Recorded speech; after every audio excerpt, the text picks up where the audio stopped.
Welcome. Be sure to like and subscribe for more scary stories, or I will come for you. Today's stories are both unique and diabolical. I have no doubt you will enjoy them. Story number 1. Man, this is seriously messed up, and I don't know if I should even be posting this here. But I need to get this off my chest and maybe warn some other people about the dark depths of the internet. It all started a few weeks ago. I was just a normal 19-year-old physics student at New York University, trying to get through my classes and have a decent college experience. I've always been kind of a science nerd, and especially interested in nuclear stuff for some reason. Not in a weird way, but just the physics and chemistry behind it fascinated me. Probably too many Chernobyl documentaries as a kid or something. Anyway, one of the classes I was taking this semester was all about radiation and its effects, especially on biological systems and the human body. Pretty heavy stuff, but I was really into learning about the mechanisms of radiation damage at the cellular level and seeing all the medical case studies. My best friend Derek was in the same class, and we'd spend hours debating about the ethics of nuclear power, whether Hiroshima was justified, all that type of stuff college kids love to argue about. So one night, we're hanging out, drinking a few beers, as usual, and the conversation turns to effects of radiation poisoning from a high-exposure event. The professor had put up some seriously gnarly photos in lecture of people who suffered acute radiation sickness, like their skin was literally melting off their bodies, and they looked like zombies. Shit was wild. Derek gets this look in his eye that I knew meant he was up to no good. Dude, you know there's way crazier stuff than that on the deep web if you know where to look. Stuff that'll turn your stomach inside out. Now, up until this point, I had pretty much just used the regular internet for video games, homework, that kind of innocuous stuff. But Derek was always getting into conspiracy theories online and finding these weird hidden pocket communities on the dark web through special browsers. He kept trying to pull me into that world, but it kind of creeped me out, to be honest. Still, my morbid curiosity was piqued. Like, what are you talking about, man? Snuff films or something? Not even close, he replies, wiki pages popping up on his laptop. You've heard of the Demon Core, right? Stuff like that, but like updated to the modern era and way more extreme. There's some seriously depraved people out there into contemplating and even directly experiencing the effects of high-dose radiation. I nervously laughed. You're full of it, bro. There's no way. He fixed me with a deadly serious look.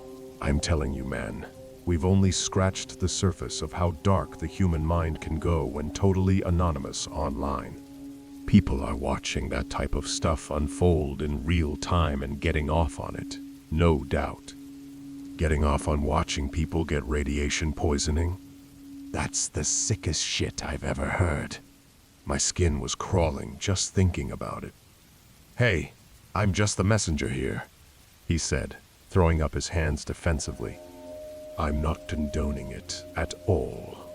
I'm simply saying there's a whole underground community lurking in the underbelly of the internet devoted to this type of stuff as entertainment. Part of me was horrified and wanted to just drop the conversation right there. But I'll admit, a bigger part of me was terribly curious to see if he was actually telling the truth or just blowing smoke up my ass as usual. I gave in to that darker part of my psyche. Okay, dude, prove it then. Let's see some of what you're talking about. Derek's eyes lit up, clearly glad I was taking the bait. He hammered away on his keyboard for a few minutes, entering passwords and downloading weird programs until he reached something that looked like one of the darkest corners of the internet possible. This is just a very small sample of what's out there, and I don't want to go too deep and risk leaving any kind of trail. But here, he turned his laptop towards me, and my jaw dropped. The website was sleek and professionally designed, with a sterile black and white layout. But the content was anything but professional. The homepage featured a grid of different thumbnail videos, each one more gruesome and disturbing than the next. There was shaky cam footage of people with their skin sloughing off, groans of pain and terror in the background. Others showed severe deformities, growths protruding at unnatural angles from bodies. And perhaps, most disturbingly, there were videos with clinical titles like Radiation Burn Progression, Day 1 to Expiry, with view counts in the hundreds of thousands. Jesus, what the hell am I even looking at here? Basically, a live stream exploit archive of people who have volunteered to be exposed to crazy amounts of radiation, just to document the effects for these sickos' entertainment, Derek said darkly. Could be one-off exposures like laying on the elephant's foot at Chernobyl. Could be voluntarily ingesting radioactive materials. The streams just capture their descent into these nightmarish conditions as the radiation ravages them. No way. That has to be faked or something, I said, bile rising in my throat. No one would voluntarily sign up for a death that horrific and painful. You'd be surprised what people will do for greed, coercion, or just plain fanaticism and delusion, Derek replied grimly. There are absolutely warped communities on here celebrating and idolizing this stuff, even placing bets and making freak show games out of it. I felt physically ill at this point. The thumbnails Derek was scrolling through were seared into my mind, the mottled faces contorted in pain and terror. It was like an audition reel of what the literal depths of hell must look like. But I have to admit, I couldn't pull my eyes away from the screen. Derek finally clicked on one of the videos from the list titled simply Anomaly 38 in a clinical font. A grainy but high-definition stream started up showing what looked like an ordinary hospital room or lab of some kind. Right in the center, in stark relief, was a rugged-up hospital bed with a single body tightly strapped down to it, the covers only exposing the very top of a bald head. All sorts of tubes and wires were snaking off to monitoring equipment, with a thick metal pipe leading to a big black box sitting next to the bed frame. What are we even looking at here? I asked, sounding very small. Shh. Just wait a minute, Derek said, his eyes glued to the screen with morbid fascination. A digital timer in the corner of the video suddenly started counting upwards from 0. And that's when an automated scratchy voice intoned from the speakers. Exposure sequence initiated. Warning, radioactive materials present. Do not approach chambers under any circumstances without authorized protective equipment. I felt a cold sweat break out all over my body. The camera must have been positioned right outside some kind of observation window or something, because it stayed resolutely in position. We watched a metal arm from the black box suddenly move over top of the hospital bed, extending from its housing to dangle a bright, glowing green rock directly over the person below. I knew from my studies that the sickly green glow indicated extremely high levels of radiation. Holy shit! What fresh hell is this? I said hoarsely. Just wait, there's more, Derek said, seemingly entranced. The timer was now reading about 20 minutes, ticking away steadily. Whatever that green rock was, it remained hovering directly over the center of the body, which was completely motionless and unresponsive. Every so often, the mechanical arm would slightly adjust its position minutely, making sure the concentrated radiation source was properly targeting the poor victim. Then the voice came again, clinical and robotic, beginning commentary transcript. I nearly jumped out of my skin, not expecting the sudden noise, but it continued in that same even tone. Subject has been administered a concentrated high-dose rate exposure to approximately 25 grays of gamma radiation from a plutonium source over the past 30 minutes. This is 20 times the dosage considered survivable in most cases without extreme medical treatment. The exposure's delivery vector is designed to target the brainstem, thyroid, and upper gastrointestinal tract. Derek and I locked eyes in horror, realizing we were about to witness the calculated termination of a human life in slow, excruciating fashion. But we were in too deep already to simply turn it off. The transcript continued. Initial symptoms of acute radiation syndrome should begin to present within 30 to 60 minutes. This may include nausea, vomiting, headaches, and general flu-like illness. As if on cue, we then heard a faint rhythmic sound coming from the speakers, like labored, pained breathing. The person strapped to the bed was still completely motionless, but now there seemed to be the faintest of tremors shaking their body every few moments, followed by a latent period of several hours or days where the patient may actually feel an abatement of symptoms despite rapidly developing radiation sickness.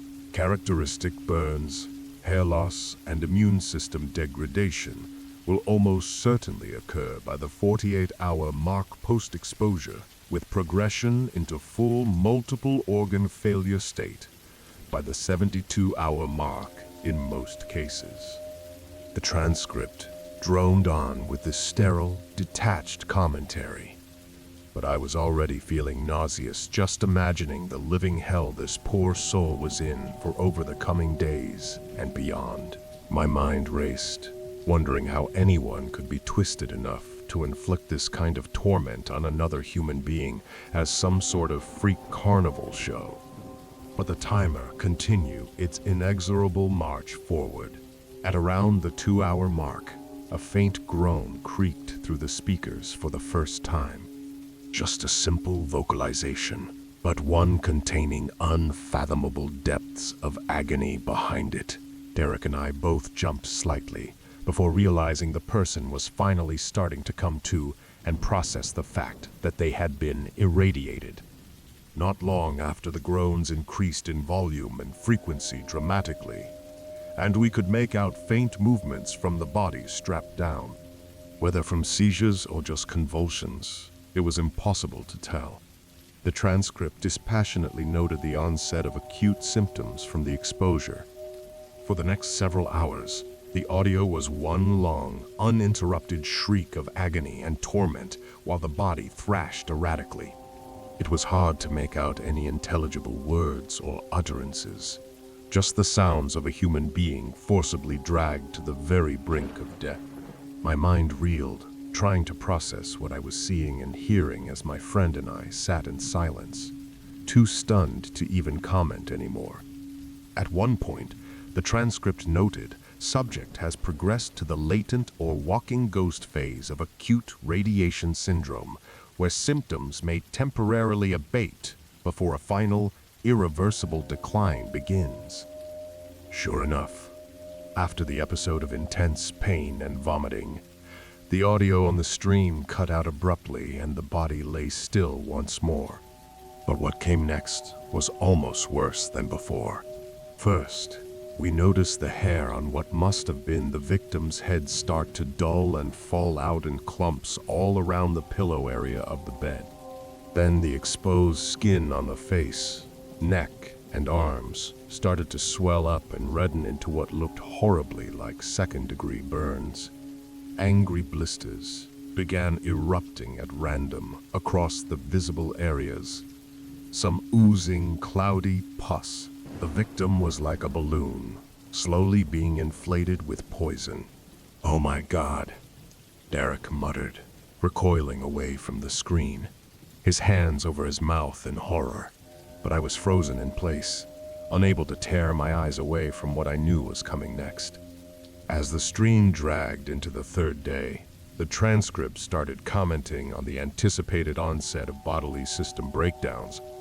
Based on current physical indicators, subject is expected to experience catastrophic bone marrow and gastrointestinal failure within the next 24 to 36 hours. Subject will essentially begin to hemorrhage internally from every orifice over this period. No treatment or intervention is scheduled in accordance with exposure protocols. Estimated time of death is 3 to 5 days post-initial exposure without mitigating care. And then it began. We watched over the next several hours as the victim started quite literally dissolving before our eyes. Fresh sores and blisters seemed to erupt across their flesh by the minute, oozing blood and pus. Their sloughing skin started to liquefy and slough off completely in thick, chunky pieces like melting wax. The moans and gurgling sounds from the speakers were like something summoned straight from the pits of hell as they thrashed weakly against their restraints in pure animalistic agony, clearly begging for the release of death. The camera was utterly unwavering as it documented every graphic, stomach-churning moment of this inhuman process. I won't go into any more detail about the specific symptoms from that point forward, out of respect for your own sanity. But after several more days of watching this person devolve into a permanently disfigured, semi-liquefied mass of flesh, slowly separating from their own skeleton, the stream finally cut out. The timer reached around the 110-hour mark and simply froze there. Mercifully, the poor victim seemed to have finally succumbed to complete organ failure, shock, and toxemia after nearly a week of being conscious for all but the last few hours of their disintegration.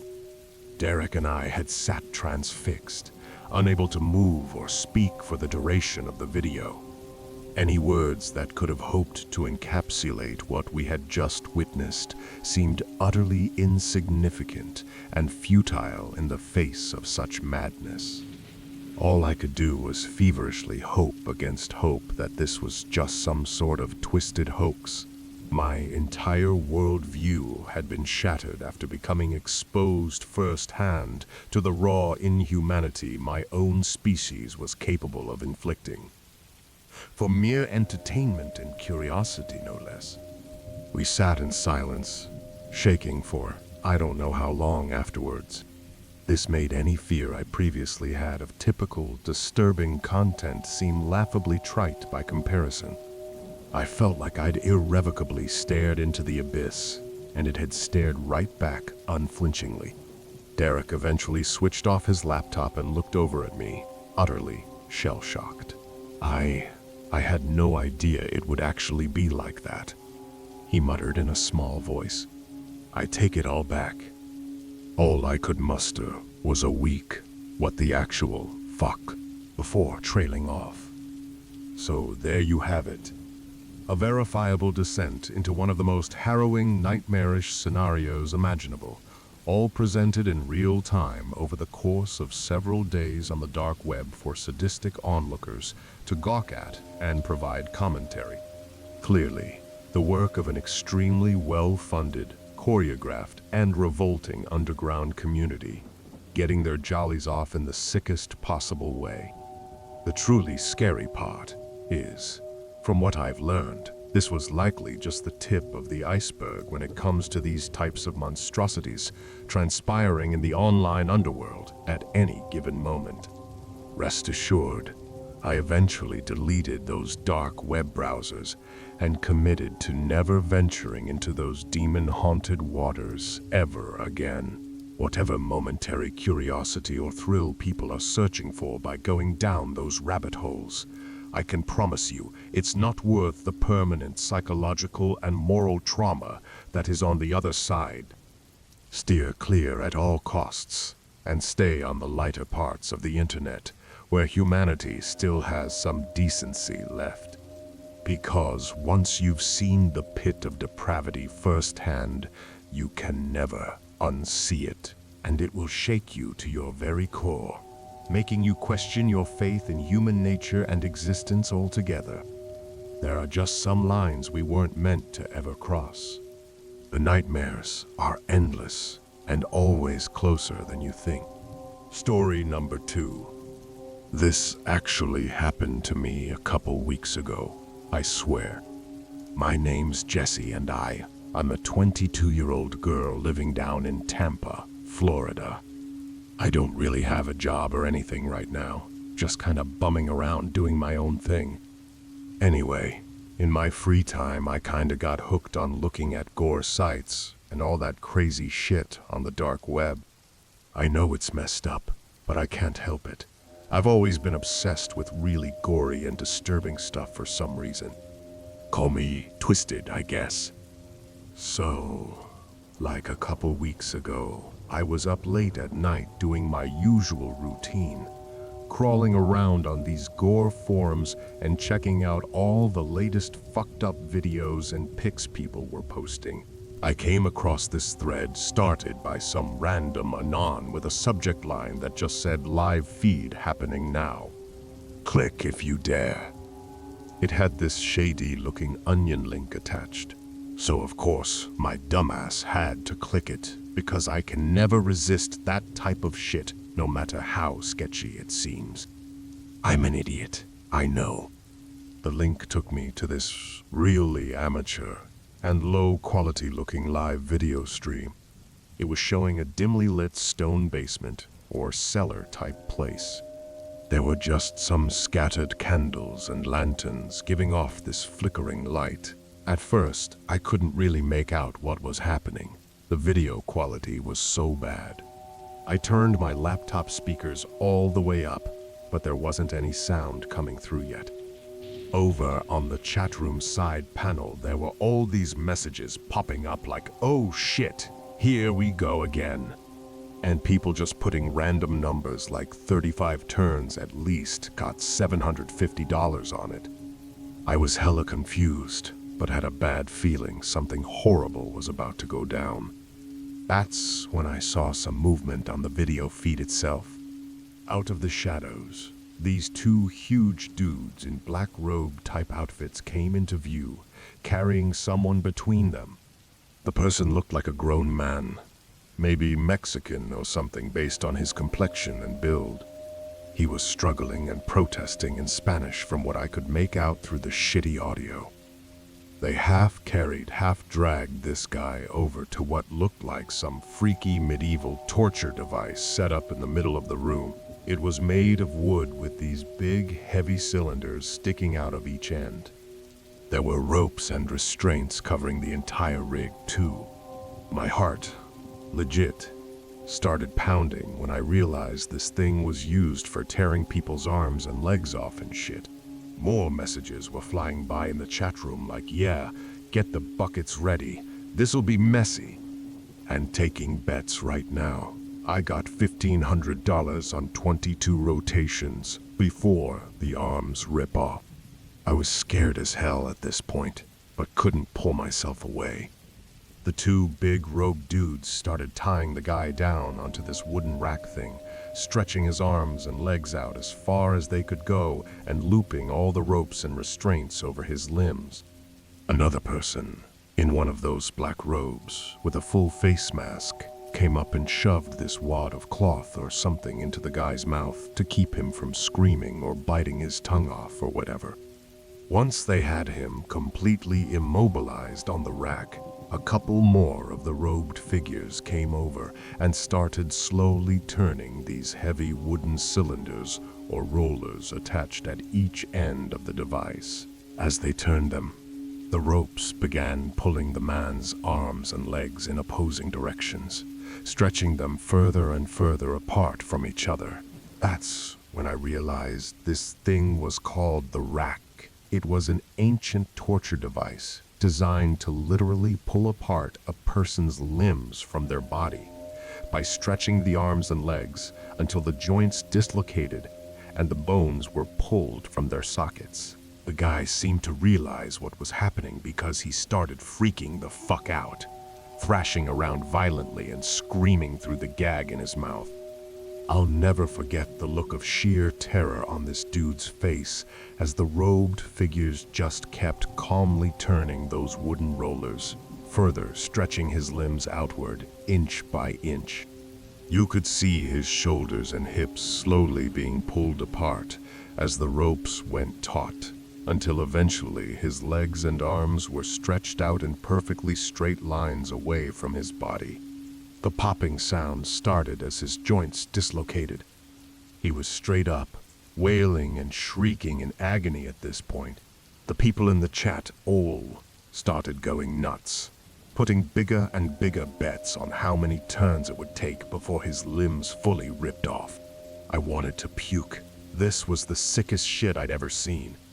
The robed psychos just kept relentlessly turning those rollers, ignoring the man's anguished screams.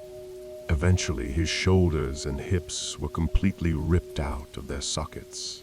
His limbs stretched out to their absolute physical limit. They just kept turning the wheels further, putting even more tension on the ropes and grinding his bones against the restraints. And that's when the moment I'll never be able to unsee happened.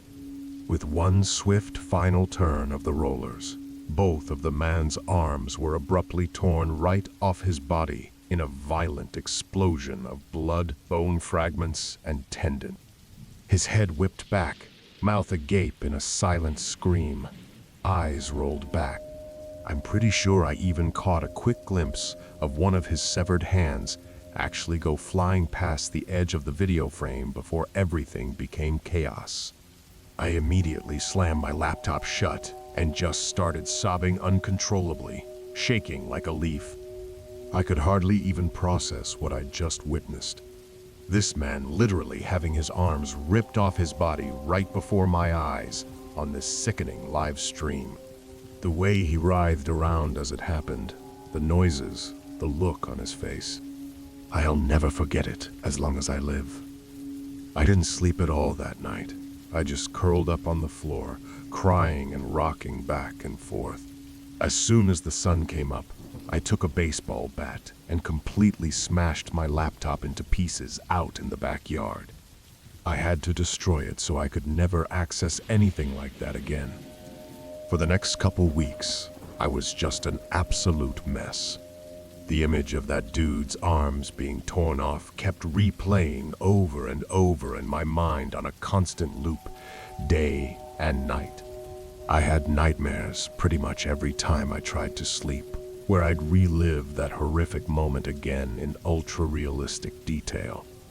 I knew I needed some serious help dealing with this trauma, so I ended up having to check myself into an outpatient therapy program. I felt so guilty and shaken up, like I was an accomplice to a murder or something, even though I was just a spectator watching it all unfold on a screen. The worst part is, no matter how disturbing and grotesque it looked, I'll never truly know if what I witnessed on that stream was even real or not, or if it was just some insanely elaborate hoax created by sickos, specifically to traumatize people like me who are into that gore stuff. But the way that man screamed and thrashed around as they cranked the rack, it all just seemed so convincing and realistic, you know? Like I'm pretty sure I actually witnessed a human being having their limbs literally torn off in front of my eyes on some kind of snuff live stream. Anyway, it's been a few weeks now, and I'm doing better with the therapy and everything. But those images and sounds will never fully leave my mind. I have permanent psychological scars from that experience, no doubt. I really regret ever letting my morbid curiosity get the best of me like that. So if you're someone who's also into gore stuff on the dark web, maybe be a little more careful about what you click on from now on. There's some depraved shit out there that is so far beyond what you think you can handle witnessing. Trust me, I learned that lesson the hard way, unfortunately. I'm just lucky I wasn't messed up enough to ever try finding those sickos in real life. Who knows what they would have done to me? Feel free to share this story around if you want. I don't care. Maybe it'll help prevent another person from having to go through the same traumatizing experience I did. Just be safe out there in the deepest corners of the internet. For real. There's some next-level depraved shit that you can't unsee once you've seen it. Story number 3. Alright, so I need to get this off my chest. I can't really talk about it with anyone in real life because they'd just think I was crazy. But I need to tell someone what happened, even if it's just random internet strangers. I'm not gonna lie. I don't really know how to tell a story properly or nothing. I'll just lay it all out there, the best I can. Sorry if it's kind of all over the place. It started a couple months ago. Me, 19, and my little brother, Tyler, 17, were really into browsing those crazy parts of the internet. You know, the dark web and shit like that. I know it was dumb as hell, but we were just bored, dumb teenagers looking for a thrill. We didn't really do anything too crazy at first. We'd go on some edgy forums, maybe buy some weed or something off the Silk Road. Stupid kid stuff. But then Tyler started getting way too deep into it. He was on there for hours every night, saying he was part of all these exclusive chat rooms and sites. I didn't really think much of it at the time. So one night, maybe like 2 weeks ago, Tyler comes barging into my room at like 3 a.m. He seemed seriously freaked out and was rambling like a lunatic. He kept saying things like we're so fucked and they're coming for us. I was barely awake, but I managed to get him to tell me what was going on. From what I could piece together, he had been on one of those stupid red room chat rooms on the dark web. For anyone who doesn't know, those are basically just rumors of these underground websites that stream people being tortured or killed for money. 99.9% of them are totally fake, but Tyler was convinced this one was real. Apparently, he had been chatting in one of the Red Room forums and ended up getting into an argument with some other users about whether the streams were real or not. I guess he was being a cocky little punk, because the next thing he knew, his computer had been completely taken over by someone. It was showing all these messed up videos of brutal murders and sick stuff like that. And there was a call on from some voice changer asking for money to make it stop. Of course, Tyler didn't have any online payment stuff set up, so he was freaking out. That's when the person started making threats, like you and your family are going to pay for this and stuff along those lines. Tyler tried everything to get the hacker out of his computer, but they were too deep into the system. Eventually, the sick videos and threats just stopped and the computer went back to normal. I figured it was just some idiot trying to get a rise out of us and didn't think much more about it. We were idiots for even being on those kind of sites to begin with, but Tyler was convinced we were in serious danger. Well, skip ahead 2 weeks later. It's sometime after midnight, and I wake up to this weird noise coming from my bedroom window. It sounded like someone or something was scratching at the glass.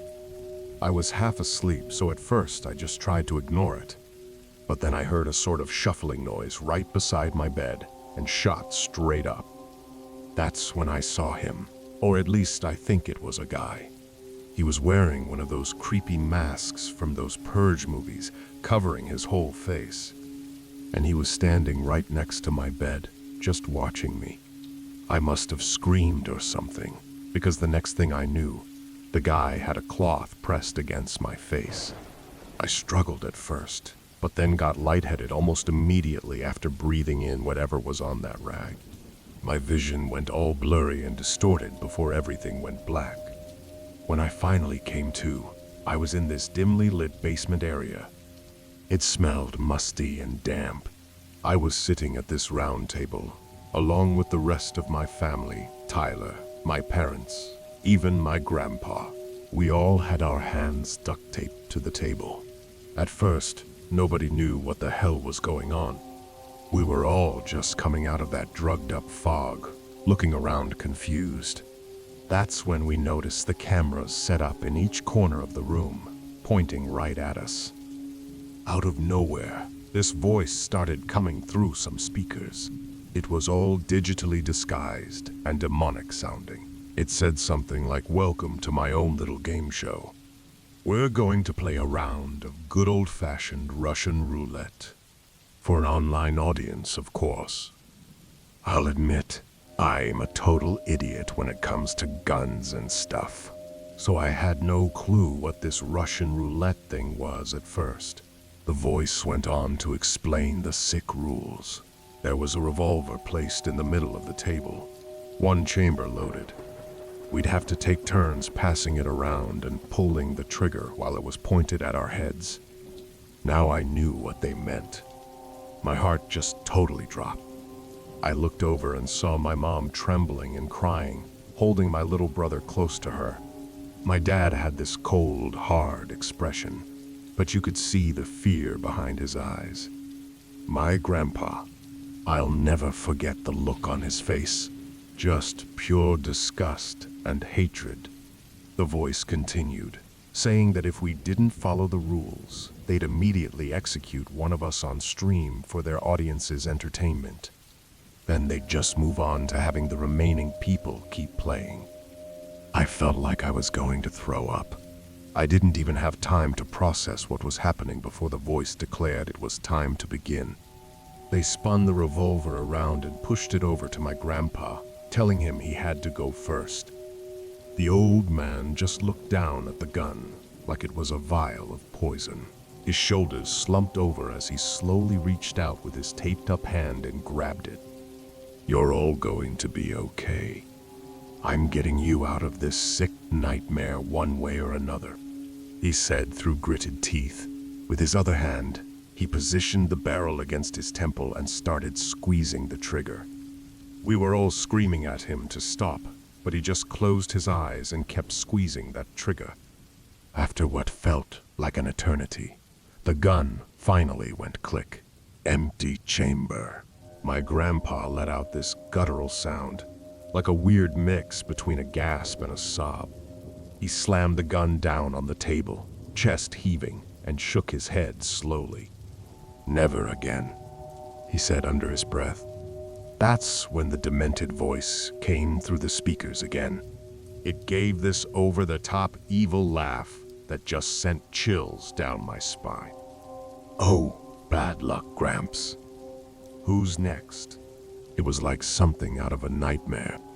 The voice kept tormenting us, forcing us to pass the revolver around the table to each person. Having to watch our own family members look down the barrel of that thing, fearing for their lives with every pull of the trigger. We had to go in a sort of order. Grandpa, Dad, Mom, Tyler, then me, before it cycled back around again. Each person made it through one full revolution without the gun going off. I have never heard such horrific sobbing and pleading noises before in my life. When it finally spun back to my grandpa's turn again, he just shook his head and refused to pick it up at first. Two of the disguised men who had been manning the cameras grabbed him by the arms and wrestled the gun into his hand. I'll never forget the way he looked at all of us before putting that barrel to his head. It was like he was already dead inside. He knew there was no way out of this hell. This time, the gun went off with a deafening bang that shook the whole room. The blast knocked Grandpa backwards, slamming him against the concrete floor. There was so much blood everywhere. It coated the wall behind where he'd been sitting in a thick crimson paste. Little pieces, just everywhere. My mom started screaming, pulling at her taped hands, desperately trying to get to her dad's lifeless body. The rest of us could barely make a sound, totally stunned into silence at the nightmarish sight in front of us. But the voice just let out that same chilling laugh. "Well, would you look at that? Gramps was a real trooper for the warm-up round. Who's next?" It took all four of the masked men to restrain my dad as he thrashed around, shouting every curse word imaginable. When they slammed that bloody gun down in front of him, he went stiff as a board. That's when my own cries started ringing out, mixing with the deranged laughter and my mom's shrill screams. I pleaded with my dad not to do it, told him he didn't have to go through with this sickness.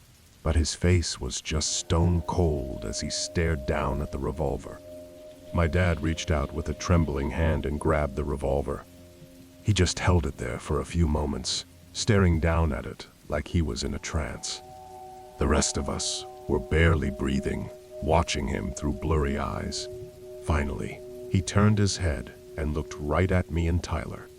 His gaze shifted between us a few times before he seemed to make up his mind about something. With his jaw clenched tightly, he brought the barrel up and pressed it firmly against his temple. He took one last look at me and mouthed the words "I love you" before squeezing his eyes shut and pulling the trigger. The deafening bang set my ears ringing as I watched in horror as the back of my dad's head erupted in a spray of blood and bone. His body went totally limp, slumping over on the table with his lifeless eyes still open and staring vacantly. After that, it was just chaos. My mom was wailing like I've never heard before, thrashing around uncontrollably. I could see the masked men reloading the revolver out of the corner of my eye, preparing to pass it to her next. I started screaming too, begging them not to make her go through with this. Tyler did as well. We were both sobbing messes, snot and tears covering our faces, but the disgusting laughter from the speakers just rang out over it all. That's when the one guy grabbed my mom by her hair and yanked her head back. As he shoved the barrel against her temple, I saw the most heart-shattering look of pure fear and desperation in her eyes. Tyler and I both went into an outright frenzy, pulling against our taped hands until they were bleeding. We were screaming at the top of our lungs, shouting every plea we could muster up, as my mom's shaking fingers started pulling back on the trigger, squeezing her eyes shut in preparation. There was suddenly a deafening roar above our screams. One of the masked men came flying out of nowhere, tackling the guy holding the gun on my mom. His accomplice tried to rush in but got cracked over the head with the butt of the revolver. Within seconds, the man had stripped off his creepy disguise, revealing none other than my Uncle Michael, my dad's brother. That's when a whole SWAT team came pouring into the room, guns raised and yelling orders every which way. Everything became pure pandemonium. My uncle was shouting our names, telling us we were going to be okay as he fumbled with a pocket knife to cut us free. I could barely process what was happening. I was shaking so violently. As police officers swarmed around us and led my family to safety, I caught one last glimpse through the basement doorway. The camera feeds were still rolling as a SWAT member recovered the revolver that had started this whole sickening game, with only a single bullet left in the chamber. I don't know how long we've been in protective custody, or what all the evidence has uncovered so far. All I can think about every waking moment is the grisly images of my dad and grandfather's bodies, replaying over and over behind my eyes. Those bastards who did this, those sick fucks who were running some kind of torture broadcast, they're still out there, and I'm terrified of what new, fresh horror they might have in store for me and my family. This is the Curator. I hope you've enjoyed today's scary stories. Until next time.